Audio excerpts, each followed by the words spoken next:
खिलाफ जब हम लड़ रहे थे उस समय हम हमारे साथ खड़ा था या नहीं था? बिल्कुल खड़ा था। नहीं था। कब नहीं खड़ा था ये बताइए। आप बताइए ना, कब नहीं खड़ा था? इजराइल हमेशा खड़ा रहता है। आपका चैनल है, आप दिखा दीजिए जनता। आप कह रहे हैं इजराइल आक्रांता है? इजराइल पर जो हमला हुआ वो भूल गए आप? अभी भी ईरान इजराइल पर पहले जो हमास ने हमला किया उसमें कितना लोग मारे गए? विरोध किया था, उसका भी भारत ने विरोध किया। आक्रांता इजराइल कैसे हो गया फिर? उसका भी जब हमास पर बात आई 23/2000। अब के शर्मा ने देखिए इशारा कर दिया कि वो फिलिस्तीन के नाम का झोला यानी बैग प्रियंका गांधी जो लेकर गई थी, और प्रियंका गांधी ने बाकायदा एक्स पर बार बार फिलिस्तीन का मुद्दा उठाया है। एकदम वो कहती हैं, और एक बार फिर कहती हैं वो, it is shameful and disappointing that our government has chosen to abstain on the UN motion for the protection of civilians and upholding legal and humanitarian obligations in Gaza.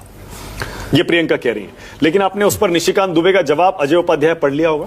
पढ़ा या नहीं पढ़ा आपने?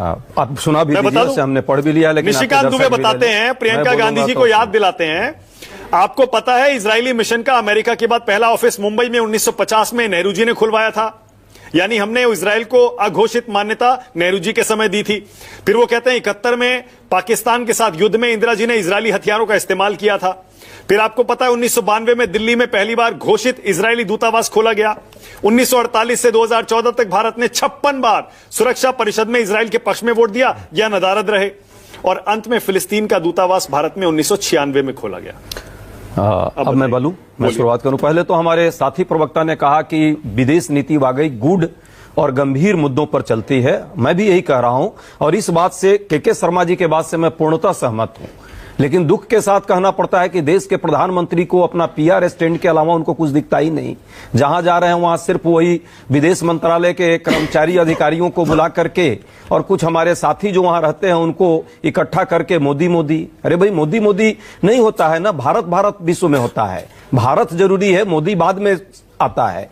लेकिन समस्या यही हो जा रही है, पहली बात।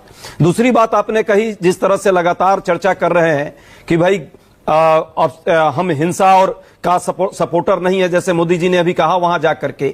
यही तो हम प्रश्न आपसे कर रहे हैं। 60,000 जो है गाजा में लोगों की जाने गई, और उसमें भी बच्चे और महिलाओं की जान गई है। ये न्यायपूर्ण और सम्मानपूर्ण जीवन जीने का अधिकार विश्व के हर व्यक्ति को है, और वसुधैव कुटुंबकम की परिकल्पना भारत से विश्व को गई है। हम पूरे विश्व को अपना परिवार मानते हैं।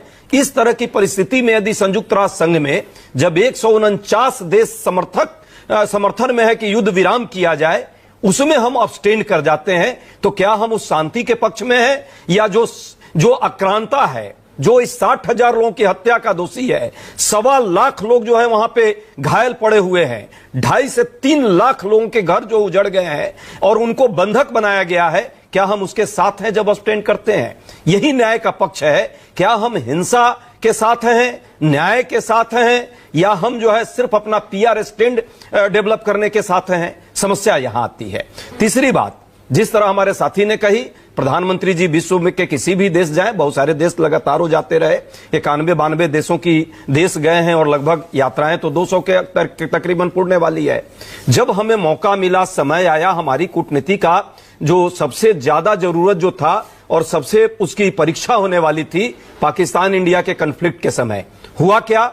एक कोई देश का नाम बताएं जो प्रत्यक्ष तौर पे भारत के साथ खड़ा रहा और कहा कि यदि कोई भी परिस्थिति आएगी मैं आपके साथ खड़ा होकर के आपकी संप्रभुता और अखंडता के लिए विश्व के साथ हम अलग होंगे और लड़ेंगे पाकिस्तान से।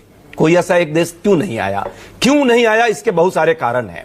बार बार हम लोग कहते हैं विदेश नीति की जो निरंतरता है, विदेश नीति का जो हमारा सैद्धांतिक पक्ष है, जब हम उससे भटक जाते हैं और व्यक्ति बड़ा अपना चेहरा चमकाने के लिए इंस्टाग्राम और ये जो ट्रेंडिंग कराने के हैशटैग लगाने के लिए जब ज्यादा आतुर हो जाता है, रियल डिप्लोमेसी जो है उसके बदले जब रील पर हम आ जाते हैं, तो विश्व भी समझने लगता है कि खाली हम एक दूसरे को दिखावा कर रहे हैं। अब मैं आपसे 10 सेकंड और लीजिए।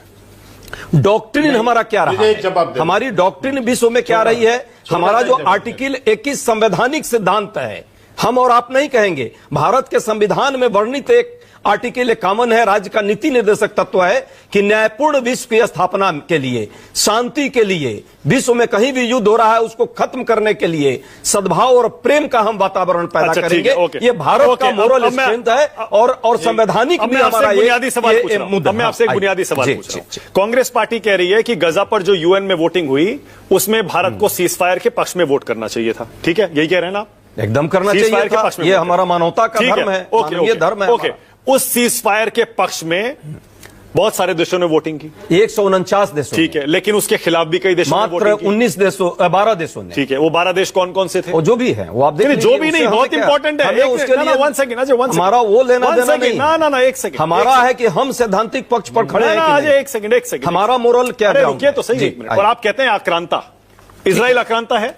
आज तो आप दिख कह रहे रहा हैं इजराइल आक्रांता है? विश्व देख रहा इजराइल है। पर जो हमला हुआ वो भूल गए आप? अभी भी ईरान पर, इजराइल पर पहले जो नहीं, नहीं, हमास ने हमला किया उसमें उसका कितने भी लोग हमने मारे विरोध गए? किया था, उसका भी भारत ने विरोध तो किया। आक्रांता इजराइल कैसे नहीं, हो गया फिर? उसका भी जब हमास पर बात आई 2023 में जब हमास ने अटैक किया, भारत ने उसका विरोध किया, यह हमारा सैद्धांतिक पक्ष था। लेकिन जब संघर्ष विराम की बात आती है, जब शांति विश्व में स्थापित करने की बात आती है, जिसके लिए वैश्विक शांति के लिए भारत अपने आप में स्थापित लेकिन करता रहा अजय, है। आपको भी पता है इजराइल ऐसा इकलौता देश है जिसने आंख बंद करके हर मुद्दे पर हमको समर्थन दिया है। कहां और जबकि दिया? वो पाकिस्तान। ना अरे भाई साहब दिखा दीजिए, जब हम कन्फ्लिक्ट हो 4 दिन थे, एक इजराइल का कोई स्टेटमेंट दिखा दीजिए। एक मिनट, एक सिंगल स्टेटमेंट गलत कह रहे हैं अजय, चलवाइए सिंगल स्टेटमेंट। अजय गलत कह रहे हैं। इजराइल ने बार-बार खुलकर समर्थन दिया, खुलकर समर्थन दिया है। आतंकवाद पर पाकिस्तान के खिलाफ क्लियर स्टैंड लिया। मुद्दा अलग है। पाकिस्तान के खिलाफ जब हम लड़ रहे थे, अरे उस समय हम हमारे साथ खड़ा था या नहीं था? बिल्कुल खड़ा था। नहीं था। कब नहीं खड़ा था ये बताइए। आप बताइए ना, कब नहीं खड़ा था? इजराइल हमेशा खड़ा रहता है। आपका चैनल है, आप दिखा दीजिए जनता को। मतलब आप ये कह रहे हैं, जनता देख लेगी कि इजराइल क्या उस 4 दिन हमारे साथ खड़ा रहा, एक बार भी स्टेटमेंट दिया? वो स्टेटमेंट सीज फायर के दौरान जिस तरह से स्टेटमेंट उससे पहले दे गए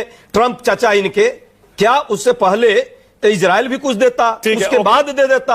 युद्ध में हम आपके साथ हैं। रुकिए तो सही, मतलब आप ये कह रहे हैं कि इजराइल ने भारत का साथ युद्ध में साथ नहीं दिया। युद्ध में आतंकवाद के मुद्दे पर तो विश्व में बहुत सारे देश बोलते रहते हैं, वो भी बोला, वो कोई ठीक। मतलब आप कह रहे हैं इजराइल ने भारत का युद्ध में साथ नहीं दिया, संकट आया तो नहीं दिया, संकट आया। ओके, मतलब इसलिए हमको भी इजराइल का साथ नहीं देना चाहिए। हम उसके लिए नहीं, हमारा मोरल ग्राउंड है, इजराइल हमारे लिए महत्वपूर्ण नहीं है, न फिलिस्तीन महत्वपूर्ण है। हमारा सैद्धांतिक पक्ष, भारत एक बड़ा देश है भाई, विश्व में सबसे बड़ा लोकतांत्रिक देश है। लोकतांत्रिक हमारा चरित्र क्या कहता है? क्या हम यूक्रेन और पुतिन के लड़ाई में, पुतिन से हमको तेल लेना है अवसरवादिता दिखाने के लिए, पुतिन जो डेमोक्रेटिक स्टेट को खत्म कर रहा है, हम पुतिन के साथ खड़ा हो गए और पूरा यूरोपियन यूनियन को हमने नाराज कर लिया? ये भारत की ओके, वन सेकंड, समय के विदेश नीति 2 मिनट में नहीं बदलता, राष्ट्र हित। एक मिनट देखिए, यहाँ विशंबर जी भी बैठे हैं, अचल जी भी बैठे हैं। मैं देखिए, क्योंकि आप कांग्रेस पार्टी के प्रवक्ता हैं, आप जो भी कहेंगे यहाँ पर कांग्रेस पार्टी का स्टैंड माना जाए। आज मैंने पहली बार किसी कांग्रेस प्रवक्ता के मुंह से यह सुना है कि पुतिन गलत हैं। पुतिन की आलोचना किसी कांग्रेस प्रवक्ता ने आज पहली बार की है। सुनिए, मैंने तो नहीं सुना आज तक कांग्रेस पार्टी से किसी ने पुतिन की, यूएस की, रशिया की इस तरह आलोचना की। सुनिए ना, रशिया से हमारा संबंध होना और पुतिन की रिजीम जो डेमोक्रेसी यूक्रेन में है, डेमोक्रेटिक स्टेट के सोवरेंटी पर जाके संप्रभुता पर प्रश्न लगा रहा है, तो हमारा ये क्लियर स्टैंड है भारत का। सुनिए, ये हमारे संविधान के आर्टिकल 51 किसी भी देश के संप्रभुता पर कोई भी देश आक्रमण करेगा, हम उसके विरुद्ध होंगे। ओके, और संप्रभुता पर क्या कांग्रेस पार्टी का स्टैंड है कि रशिया यूक्रेन वॉर में, रशिया एक मिनट, रशिया वॉर यूक्रेन में हमें यूक्रेन का साथ देना चाहिए? हमने यूरोप को नाराज कर दिया, सुनिए, हमने यूरोप को नाराज कर दिया, यूरोप को नाराज किया, अमेरिका को नाराज किया। उसका नतीजा हमने भुगता जब इंडिया पाकिस्तान का युद्ध हुआ, 4 दिन कन्फ्लिक्ट चला, एक देश हमारे साथ खड़ा नहीं हुआ। हमें यूक्रेन का साथ देना चाहिए था, प्रजातंत्र के साथ यूक्रेन का साथ देना चाहिए था। एकदम हमें जरूरत पड़ी है, अपस्टैंड करना था तो वहां अपस्टैंड कर जाते। गाजा में जो आप अपस्टैंड कर रहे हैं, वहां क्यों नहीं कर गए आप? अच्छा, के शर्मा जवाब दीजिए, उसके बाद एक्सपर्ट्स के पास जाऊंगा। हमारे साथ होते आप।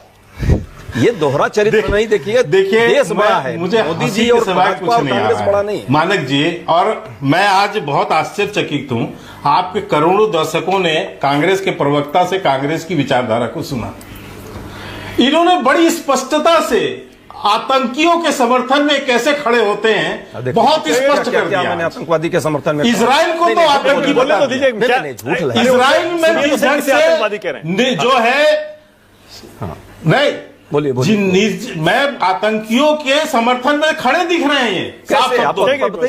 ये इजराइल में जिन लोगों के, स्थानीय लोगों के, निर्दोष लोगों की हत्या हुई, उस पर इनकी बोलती बंद। देख लीजिए, लेकिन जिन लोगों ने उसकी हत्या हत्या की, अरे भाई उसके समर्थन में कहते हैं भारत ने किया और हम सबने किया। अब भैया झूठ आप यहाँ फैला रहे हैं। मानक जी मेरे बीच में नहीं बोलने तो दीजिए पहले, देखिए तो क्या मानक जी ये बंद कराइए, गलत बोल रहे हैं क्या? इनको कुछ बोलना है तो बोल देंगे।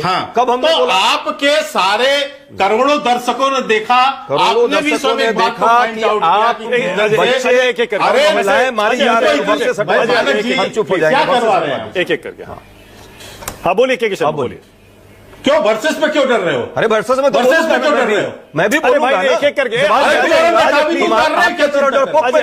कि मैं डरने वाला हूं। विदेश नीति के डॉक्टर अजय उपाध्याय, डॉक्टर अजय उपाध्याय, ऐसे दर्शक सुन नहीं पाएगा। मैं भी आप समझ रहा हूं, आपकी बात बोली सुनी गई। आप के शर्मा बोलिए, क्योंकि उनके पास तथ्य नहीं है तो कुछ कोई नहीं, बोलने दीजिए जो वो कह रहे हैं। देखिए दो चीजें इन्होंने स्पष्ट की, एक तो आतंकी के समर्थन का बयान, झूठ, इनका झूठ, आतंकवाद के समर्थन। दूसरा आपने पॉइंट आउट किया पुतिन जी। देखिए जब कोई नेतृत्व किसी देश का होता है तो उसकी विदेश नीति हो या उस सरकार का जो नेतृत्व कर रहा है वो व्यक्ति नहीं होता है, वो संस्था होता है। पुतिन अलग है और रसिया अलग, ऐसा नहीं हो सकता मानक जी। लेकिन आज आपने कांग्रेस के प्रवक्ता ने अपना वो स्वरूप भी दिखा दिया कि किस ढंग से इनको रसिया के संदर्भ में इनकी विदेश की सोच है।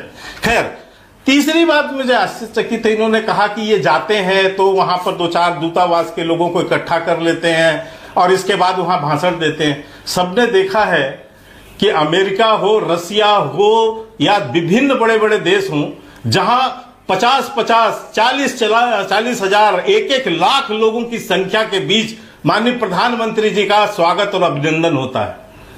और उस देश के प्रमुख उस अभिनंदन के कार्यक्रम में कई बार उनके कार्यक्रम में सम्मिलित हुए हैं, उनके जब अभिनंदन समारोह होते हैं। 7 मई 2025 को, 7 मई 2025, ठीक है, उस दिन शुरुआत रात में हुई है, इसका मतलब वो एक दिन पहले का, ठीक है, ओके, हाँ एक दिन पहले। नहीं अरे रुकिए ना, 7 मई 2025 का मतलब 7 के रात में हुई है ना? अच्छा ठीक है, रुकिए ना एक मिनट। चलिए, सुबह 7:33 पर, अच्छा 7:33 AM रोवेन अजार हैं, जो कि भारत में इजराइल के एम्बेसडर हैं। ये उनका स्टेटमेंट है और मैं कोट कर रहा हूं। Israel supports India's right for self defence. Terrorist should no there is no place to hide from their heinous crimes against the innocent. #Operation Sindoor.